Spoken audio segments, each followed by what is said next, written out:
Are you Matthew Aldridge? I'm the attorney of fact for Matthew Aldridge.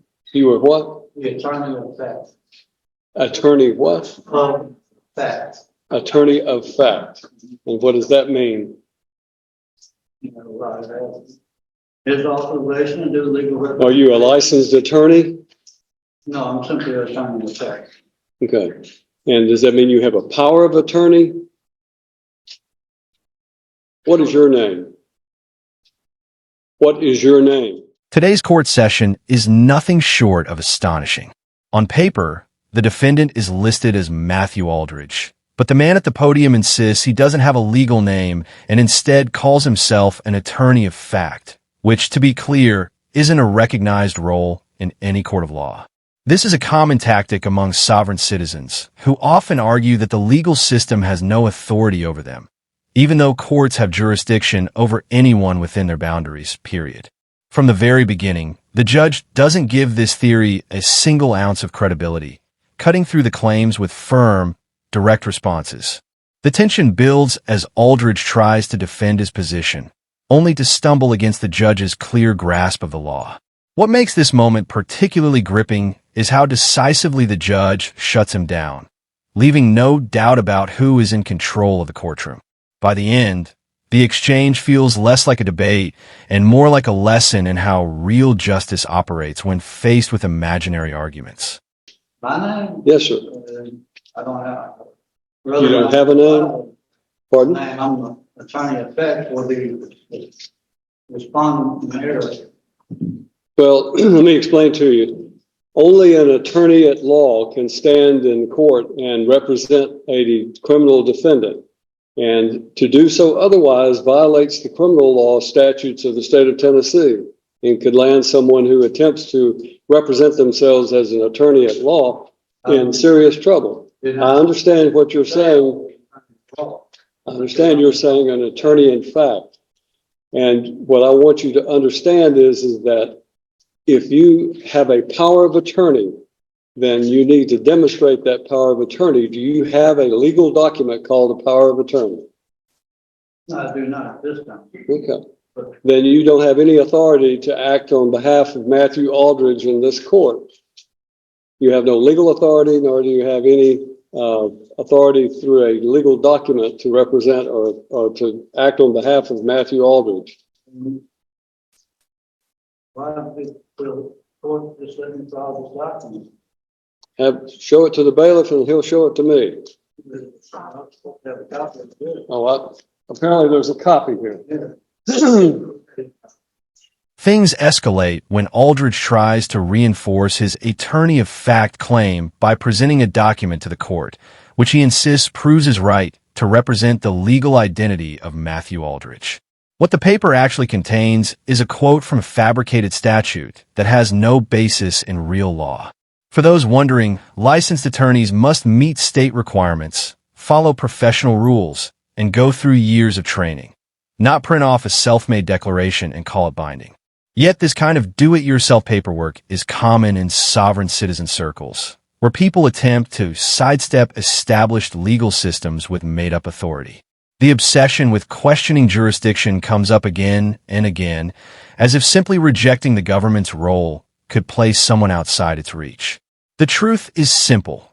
Courts rely on laws that are established, enforced, and tested, not personal fantasies written on paper.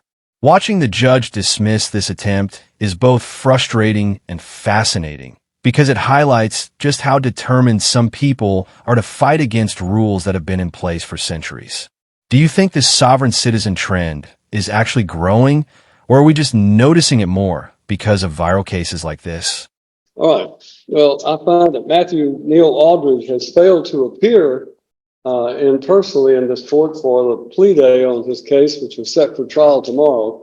And as a result, you have no standing, sir, under what I know what you're trying to do is to try to use the sovereign citizen approach to this situation. And I'm simply telling you that you do not have the right to represent Matthew Neal Aldridge. If you are, in fact, Matthew Neal Aldridge, then you need to say so and stop this nonsense, because that what you're attempting to do has no legal effect. You cannot challenge the criminal law or the jurisdiction of this court by simply filing some legal mumbo jumbo having to do with civil litigation. That has civil litigation in it. It is not a criminal case that you have cited. So it has no effect on this court regarding the criminal statutes of this court.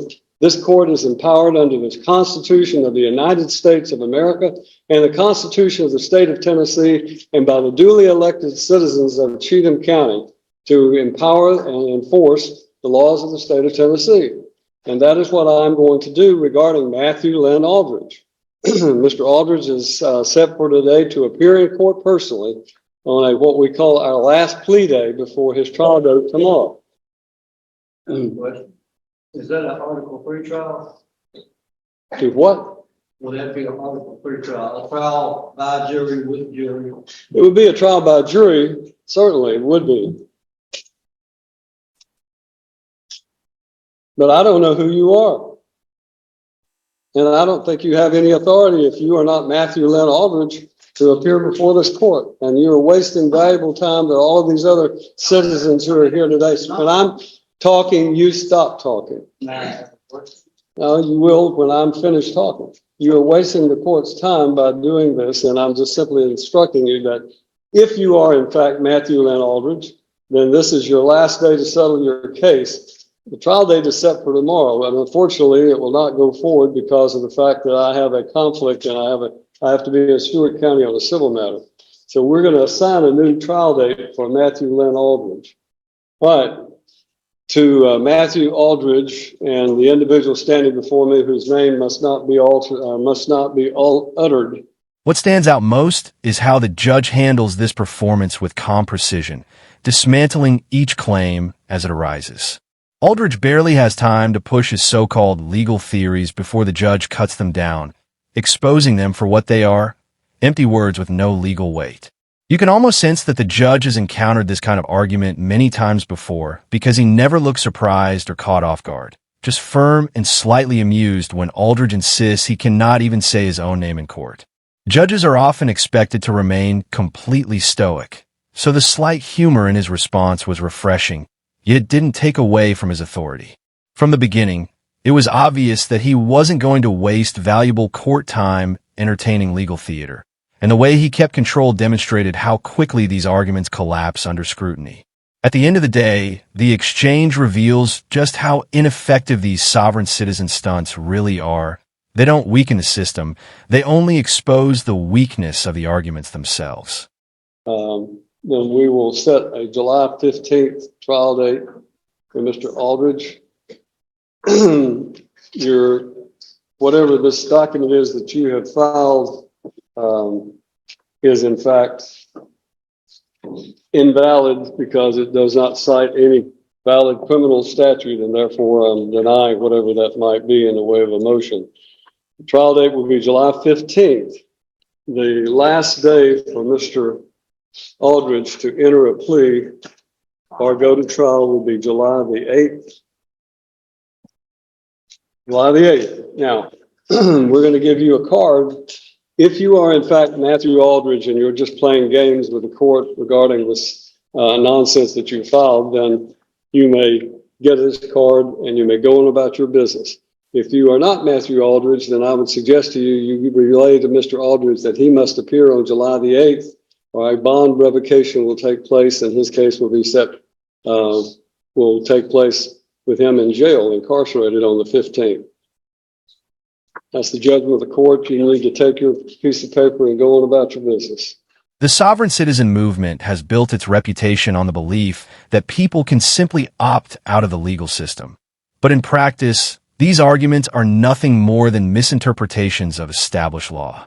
They'll reference common law or misquote the Uniform Commercial Code, often without understanding what those statutes actually mean, all while ignoring the reality that courts function under state, federal, and constitutional authority. For centuries, these laws have defined jurisdiction clearly. Courts have authority over anyone within their geographic reach, and no amount of creative language changes that. The tragedy is that instead of protecting themselves, people who rely on these tactics often end up with more fines, steeper penalties, or even criminal records for refusing to follow straightforward procedures. Judges across the country have seen these strategies countless times, and they don't indulge them for long because the law doesn't bend to imaginary loopholes. Whether sovereign citizens are motivated by genuine belief or a stubborn rebellion against authority, the result is the same: wasted time and no progress in court. At best, their arguments collapse immediately, and at worst, they make their own situation more severe. Personally, I find it baffling that people continue to try this path, but maybe the appeal is the illusion of fighting the system. Either way, it's a losing battle that plays out the same way every time. Thanks for following along with this breakdown. If you enjoy these case analyses, be sure to like, subscribe, and share your thoughts in the comments below.